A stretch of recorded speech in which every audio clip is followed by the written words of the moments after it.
Like a lot of people, you've put a lot on hold. Eating in restaurants, praying in your house of worship, attending sporting events, all to protect your health. So as we all start to get back, the same people who have been protecting your health all along are the people doing the most to keep your health safe. Always. We're open for emergency care and for appointments safely for you. CHI St. Luke's Health Memorial.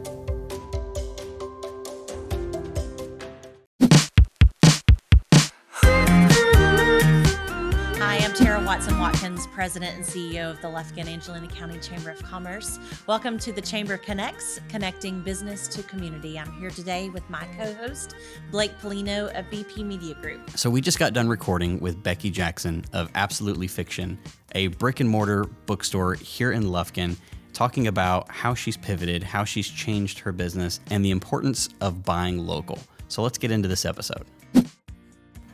So today we are joined with Becky Jackson with Absolutely Fiction Books, and we're thrilled to have you with us today. Thank you for coming. Thank you. Yeah. So we have been talking all month about shopping local and the importance of shopping local. As you know, for every dollar that you put into a local store, 68 cents is put back into our community. And, you know, it's the holidays. Here we are in November. People are getting ready for Christmas, so they are looking for great gifts, not only maybe for a spouse or for a friend, but also great books for children. And we know that you have a variety of books for all ages. So why don't you tell us about you and how you got into the bookstore business and where you are today?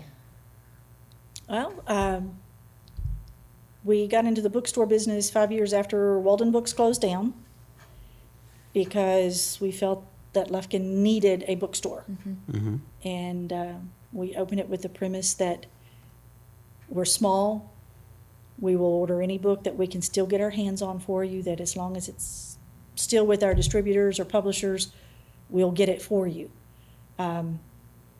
Children's books, as you yourself know, it is the biggest section in the store, mm-hmm. simply because we are both firm believers that children need the ability to go in and choose their own books. Mm-hmm.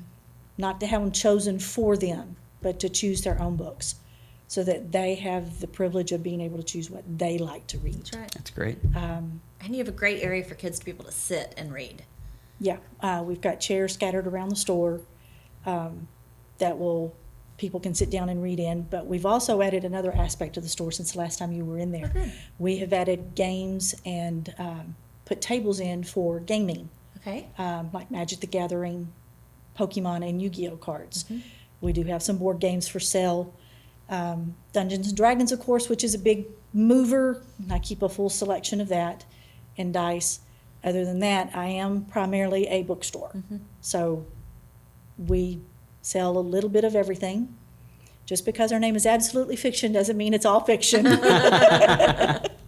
hard to believe Dungeons and Dragons is still around. You know, it's kind of had a resurgence here lately, right? So it was in some TV shows and some movies that made it popular mm-hmm. again, and then now everybody's stuck at home is kind of... Everybody's stuck at home, and they've found games again, and a lot of people that were playing Dungeons and Dragons, they would create Zoom meetings or Discord meetings and start playing Dungeons and Dragons virtually via video. But now that things are not necessarily unmasked totally, but they're not as afraid to get together in person.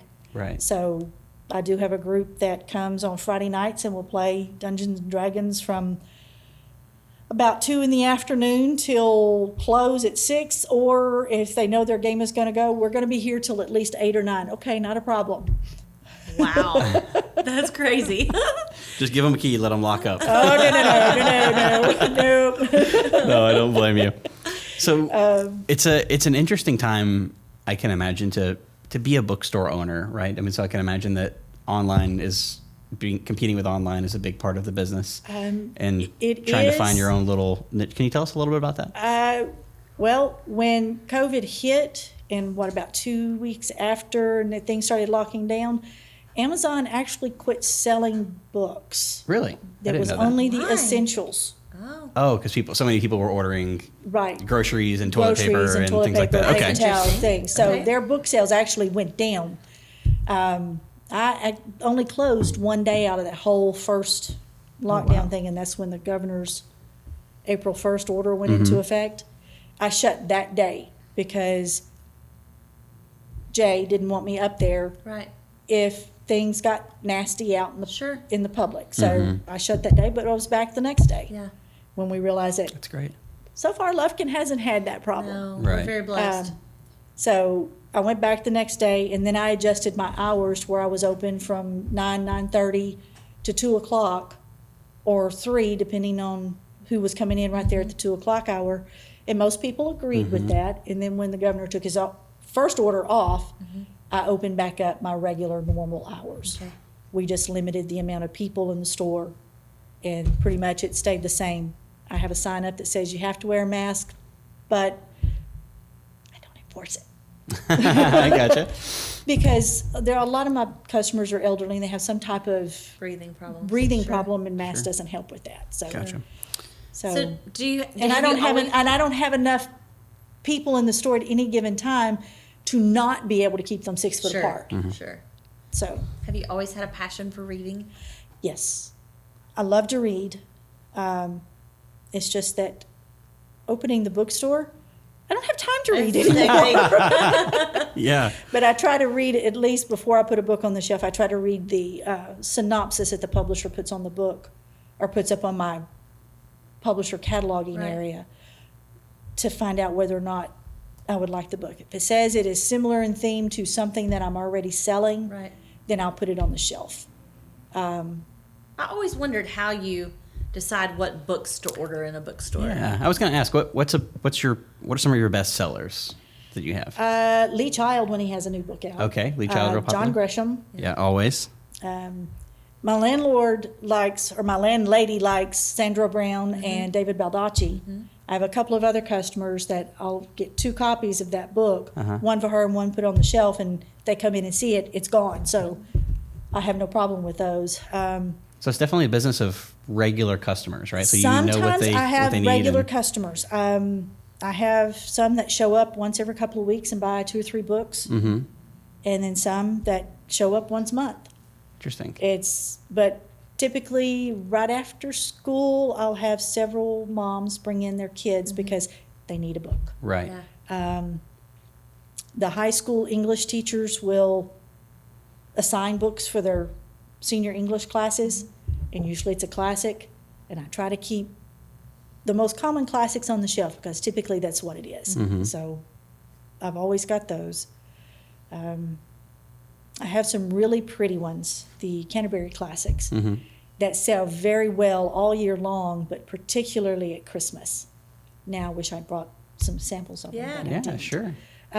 They are, some are what's considered a flexi-bound. They're a faux leather. They're embossed with different words from the book with the title in foil. Oh, so they look really good on the shelf. So at they the look coffee really table. good on the shelf, and they're very Yeah. pretty. They come in Yeah. pinks, greens, yellows, grays, blues. So they make your shelf a rainbow. Yeah. But they are the classics, and they're typically the original publication of that classic. Oh wow.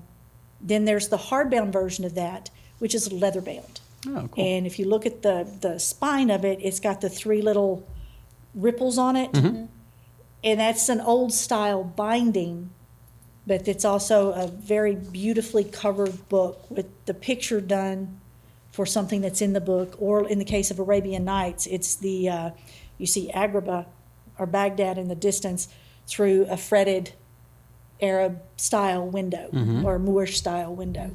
So just beautifully bound books, and I try to keep those. I try to keep classics in the children's section that are kind of, some cases the language is more simplified, but more often than not, I try to keep it the original because I feel that the original carries so much more weight than a updated version. Sure. So So there's a lot of effort that goes into a, the book before it ever even hits your shelf. Yeah. Yeah. like I said, I read the synopsises, or if I know it's a classic, then I'll put it on the shelf if it's something that a lot of people have been asking for. I have one in the children's section called The Hatchet by Gary Paulson. It's one of my favorite books as a kid. I keep that in the regular paperback binding, and then 2-3 years ago maybe, they came out with the 10th anniversary edition of it in a different binding. It's still a paperback, but it's a thicker paperback. It's almost like the Flexi-Bounds, but it's not the faux leather. Okay. And it just has a hatchet on the front of it. Well, that's a great book, and if your kids haven't read it, you need to pick up The Hatchet. You need to go by and buy it. Ones. Absolutely. What about you personally? What do you like to read? What's your... My forte is science fiction fantasy. Okay. If I can find the author that will keep me interested and not figure out the plot before the 5th chapter. Right. Do you find that you end up stocking a lot of that because it's what you personally like? Or? Well, I was trying, but it turns out that a lot of my customers that are buying it are my age or older, and they want the old authors. Oh, okay. Like Anne McCaffrey, Mercedes Lackey. They don't particularly care for the new authors. Right.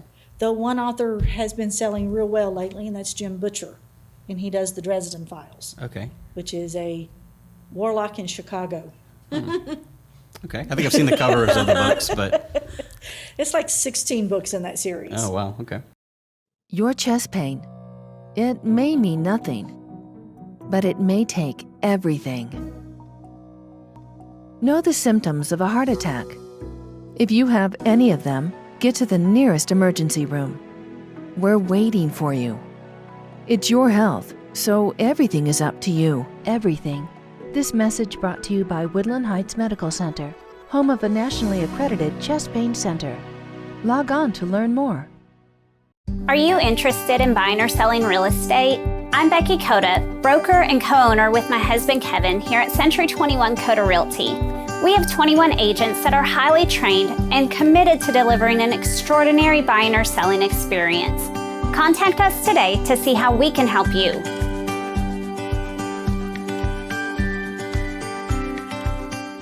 I just love to read, and I love that we've tried to instill that love of reading in Annalie, and she loves to come into the bookstore, and the problem is having to limit the amount of books that we can buy at a time. Right. Because it's great. Absolutely. But, my mom always, both mom and dad were readers, and so I grew up loving to read. One of my favorite gifts, though, that they always gave me was every Christmas, Santa brought me a new Christmas book, and it was always done with beautiful illustrations. And so I still, to this day, every Christmas, Santa still brings me a beautiful children's Christmas book that my mom still continues that tradition. And so, I have 42 years of handwritten notes inside those Christmas books from my mom and dad. And so now Annalie loves to sit and read all of those books when she's at my mom's house and reading those. And then we've started that, for another tradition with her at our home. And so it's a great thing. And you have such beautiful Christmas books. And I know we're in November, we're at the holidays. So if you're looking for a fantastic new tradition to start, it's a great one, and one that I think your children will always look back on and love to read the handwritten notes inside the books. Come November 1st, the Christmas books will be out on the table. Yeah, absolutely. And I will try to find some new ones to put out there. There you go. That's great. There you go. Well, our whole theme for this month, kind of as we get into the holidays and people start to shop, is we want to remind people how important it is to shop locally and to buy from local businesses and small businesses alike. And can you talk to us a little bit about how that's been important for you as a small business owner, and how that's impacted the community, and kind of just your view on that? Well, when you shop local, like Tara said, you're keeping part of your tax dollars here. But you're also making sure that there's a place that can talk to you, get to know you. So Tara's been in enough that when she comes in, I know who she is by sight. I know her name. Have other customers that way, that they come in. I know who they are off the bat. That makes a difference. Going to your big box stores is very impersonal. They don't know who you are. And in most cases, they don't care who you are. Right. But staying local, they do. They want to help you. They want to make sure that you have what you want. So that's pretty much the importance of keeping it local. And then, I don't know, my train disappeared. I think that small businesses, they're just such the heart of a community, and they bring so much character and individuality to a community. And I know how sad we were as a family when Walden Books closed in Us the too. mall, because I thought, my gosh, what are we going to do without a bookstore? And so when you came along and opened up the store, we were just so excited. There's just nothing, like the smell of a book. Right. There's just something about holding it in your hand. I still love to hold a book. And now I have a Kindle, and I love my Kindle when I travel. Right. Especially to the beach, because I used to pack like 5 or 6 books, and then it would take up room in my suitcase, then I'd be over 50 pounds. Space saving for sure. But if I'm at home, I love to hold it in my hand. I love the way it smells. Yeah. It's the best thing. Don't you think you find people that it's just being able to hold on to something like Yes. that? I've had a lot of people say, oh, I'm so glad you've put in, because I would rather hold the book Yeah. and not the electronic device, because the electronic device starts hurting my eyes after a while. Right. So it's a lot of the older ones that are really not tech savvy that say that, because, oh, I don't have to put batteries in it, I don't have to charge it, I don't have to do this, I don't have to do that. So they like it because I have the books. Yeah. Yeah. There's definitely something to be said for the recall of it as well, aside from just actually holding it and reading it. But I like the aspect of it being on a shelf in my office and then seeing that book and remembering just in that glance when you see it for a moment, remembering and kind of going back to what that book, when it's digital, it's filed away, and then I may never think of that book again, which is horrible. But when they're there and you see them and you remember that, and it kind of brings you back to what you loved about that book, or if it's a self-help book, whatever you gain from that book, or whatever that is. So that's great. We're really happy that you found that place, and that there's still a big following of people who I think believe that and want that. That's great. So as a small business owner, what advice would you give to someone who is looking to maybe open a business and to follow in your footsteps? To check out all the small businesses in town, to see what everybody's carrying, because you don't want to carry what somebody else already has. So because I'm next to Wishing Well, I don't want to carry things that Rami and Joanne are going to have in their store. I want something that's different, something that will complement, but not necessarily be the same. That's right. So if they want to stock like the Junior League cookbook, that's theirs. I will let them stock that all day long, but I will stock everybody else's cookbook. Yeah. So it's a give and take. You don't want to stock too much of what anybody else has, and you really want to look at your big box stores, because if they've already got it on their shelf and they're selling it at cheaper what you can get it for, stay away from it. Unless it's the first one of something and you're getting the other items that go with it, where they're never going to get it, then you want to keep 1 or 2 of the other ones and then have the rest of the items that go. Kind of like in the game section. We have the game Catan. Yeah, great game. I carry the original game. I have to, because I have the expansions too. Walmart doesn't have that. Yeah. Neither does Target. So they can get the original game from me as well as the expansion games. So So it's just doing your research. just do research. Yeah. Make sure of what your community can do before you put in. And watch what other people are carrying, so that you're not stocking, because you also have to look at what they're pricing it at compared to what you can price it at. If you're getting roughly at the same, and you're going to stock this, but it can go with this, then yeah, go ahead and do it, but don't go deep. Right. And a lot of times is don't go deep. In our case, our policy is 1 to show, 1 to go.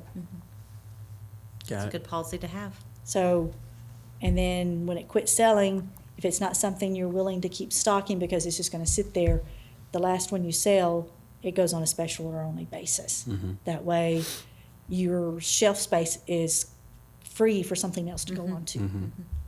Well, I know that you do ordering for people. I mean, I know I have wanted something before, and you've ordered it for me, and that you like to help with local authors. I know we've got Nick Wade, that you've ordered some of his books. Everybody wants still that. have some of his books, Oh, good. by the way. I've got to come and pick up one of those. But, let people know about the fact that if they're looking for something and you don't have it, that you can help order it. Yes. We do a lot of special orders. In fact, about 2/3 of my weekly orders is usually special orders. Oh, great. It's books by, some cases, older authors or obscure older authors that their books are only available via facsimiles, where their original work is taken and copied and then bound again. Those aren't easy, but I can get them.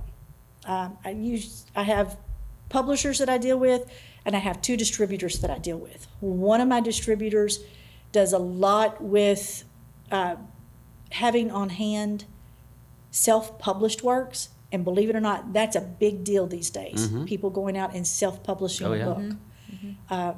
So in my news feed on my Facebook feed, I have a lot of stuff that pops up, and I'll read the little synopsis or go find.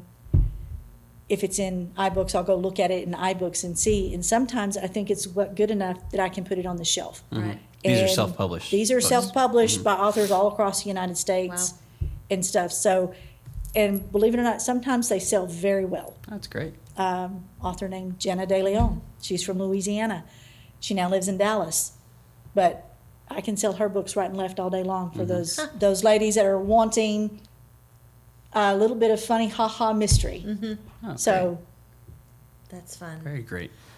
Well, we're honored to have you here, and why don't you tell people where they can find you? And we are located at 903 South John Redditt Drive in the Wishing Well building. We are the blue-fronted portion of the building on the corner of Pershing and the Loop. We are directly across the Loop from the Chevron, right next door to Texas State Optical, and diagonal from the post office. All right. I have to use all of those because That's right. nobody knows where any one thing is at. Sure. And where can they find you? Social media, on the web? that kind of stuff? We do have a Facebook page. It is facebook.com/absolutelyfiction. We do have an Instagram, though it's not updated near as much as Facebook is. And the gaming portion also has its own Facebook page under Coventry Games. okay, Coventree okay, is how that is spelled. We try to post on there at least once a week. I'm by myself every day in the store, so if I get busy, I don't have time to do much. yeah, Except to wait on customers. Sure. So It's a good problem to have, though. that's right. that is a good problem to have.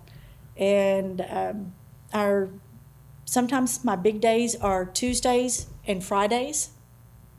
Tuesdays because it's after the weekend and everybody that got a book on Friday is finished and they need another book. I gotcha, yeah.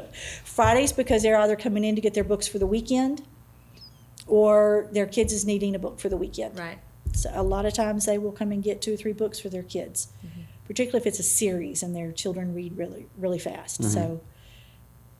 But we are trying our best to sell as many books as we can possibly sell. That's great. Well, we love having a local bookstore, and we love having it as part of one of our small businesses in Lufkin and Angelina County. And we thank you for being with us, and for all of you that are looking for great books. Shop local. Go to Absolutely Fiction Books. Go get a great book for the holidays and something to give your kids if you're looking for something. Thank you again for being on the podcast with us. And thank you so much to all of our listeners who are listening. We want to thank you so much for subscribing. We can't tell you how much we appreciate your support and everyone who has supported the podcast. And if you do us a favor, if you would go subscribe, if you're not already, on anywhere you can find podcasts, go ahead and review the podcast and subscribe it. That helps a lot of people find the podcast in our community. And also, if you want to catch the video version of this podcast, you can watch it on the Chamber YouTube channel as well as the Chamber Facebook. And we will see you next week.